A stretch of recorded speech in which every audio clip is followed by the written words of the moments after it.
Did you know that King James the First, who was the first king of England and sixth king of Scotland, he is the one who updated the King James Bible to a modern English standard.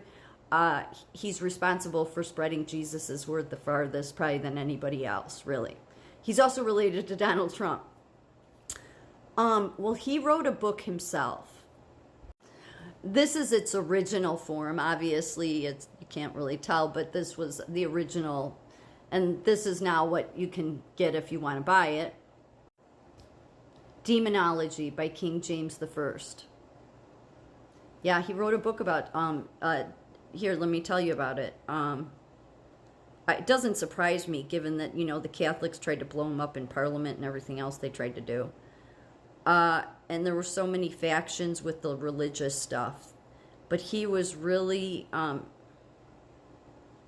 So it says here, Demonology and the Methods Demons Use to Bother and Trouble Men. This book endorses the practice of witch hunting. I read somewhere else, though, that was only for 1 year, and then he was a reformed demonologist, because he was considered a demonologist. This book is believed to be one of the main sources used by William Shakespeare in the production of Macbeth.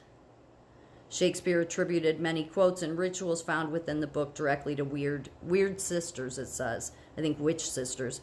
Yet also attributed the Scottish themes and settings referenced from the trials in which King James was involved.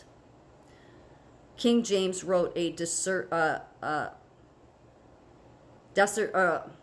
dissertation titled Demonology that was first sold in 1597, several years prior to the first publication of the King James authorized version of the Bible. Within 3 short books, James wrote philosophical dissertation in the form of Socratic dialogue for the purpose of making arguments and comparisons between magic, sorcery, and witchcraft. But he also wrote and classified that of demons. In writing the book, King James was heavily influenced by his personal involvement in the North Berwick witch trials. Yeah, because he does go back to burning people at the stake, at least for 1 year. Following the execution of an alleged sorcerer in 1591, the news of trials was narrated in a news pamphlet titled News from Scotland. So let me just tell you about the book. In writing the book, King James was heavily influenced. Oh, I just read that. As detailed in his preface, the main sources of work were that of historically confessed witches, judicial case history, and the Bible itself. It's just true. Jesus talked more about hell and demons than he did anything else. He also amassed various dissertations on magical studies to expand his education on the relationship between internal spirits and men. James generally sought to prove that the devilish arts, this is interesting, the devilish arts have always been, yet still are at work, but also explains the justification of a witch trial and the punishments which a practitioner of the dark arts merits. He also reasons scholastically what kinds of things are possible in the performance of these arts. Yeah, arts, like plays, movies, well, you see.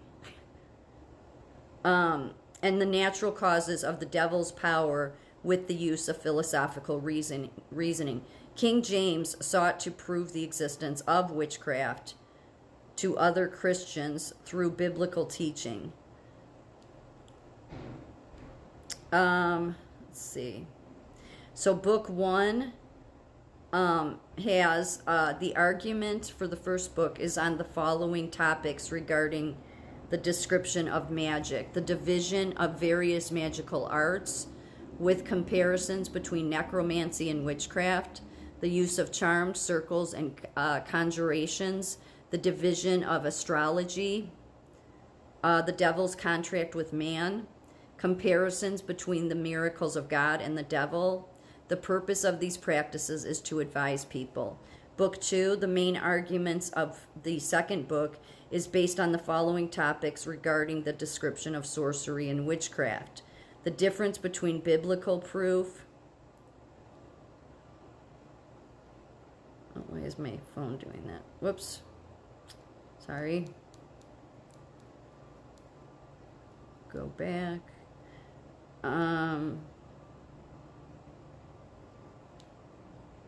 The difference between biblical proof and imagination or myth, a description of sorcery and its comparison with witchcraft, the path of a sorcerer's apprenticeship, curses and the roles of Satan, the appearance of devils, the times and forms in which they appear, the division of witch actions, methods of transportation, and the illusions of Satan. And then in the book 3, which is the conclusion, it says, James says that demons are under the direct supervision of God and are unable to act without God's permission. And he shows how God uses demonic forces as a rod of correction when men stray from his will. So I know there's been arguments about this. I tend to think that what God does is he lifts protection. So then it allows them. I don't think that God tells them. He just knows what will happen. So then it becomes like a form of correction. So if that makes sense. Demons may also be commissioned by witches or magicians to conduct acts of ill will against others. He quotes previous authors who state that each devil has the ability to appear in diverse shapes or forms for varying purposes. Ultimately, the works of demons, despite their attempts to do otherwise, will end in the further glorifications of God. James provides a description of all of the kinds of spirits and specters that trouble men and women. His classification of demons is not based on separate demons.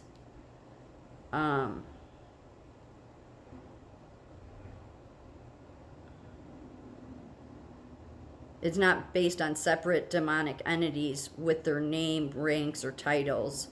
Instead, demonic entities are categorized according to methods that they use to, wait, what did it say? Are categorized according to the methods that they use. James provides a description of all kinds of spirits, obsessions, possessions, and even fairies.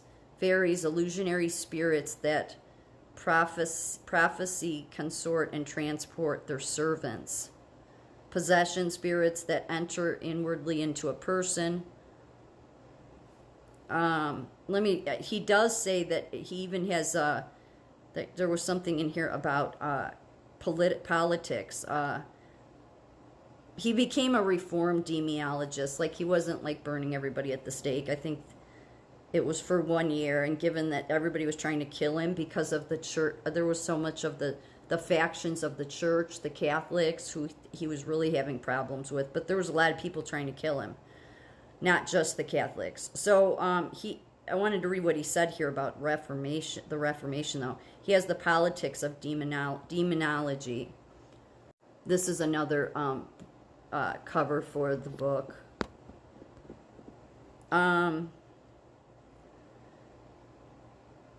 The politics underlying demonology are cleverly hidden under the Reformation. Let us again consider the religious political situation in Scotland between 1590 and 1597. In 1590, James, dealing with an almost outright rebellion by the Catholic earls in the north, mixed up in the political intrigue of his own court and couriers, and under pressure from two foreign superpowers, England and Spain, the Reformation was part of all of these problems. Catholic earls versus the Reformed Kirk, and a bunch. It says here. You know what? I'll follow this up with one more, because I want to show you how this does play out into like organizations like Pussy Riot, who I'm going to show you who they are.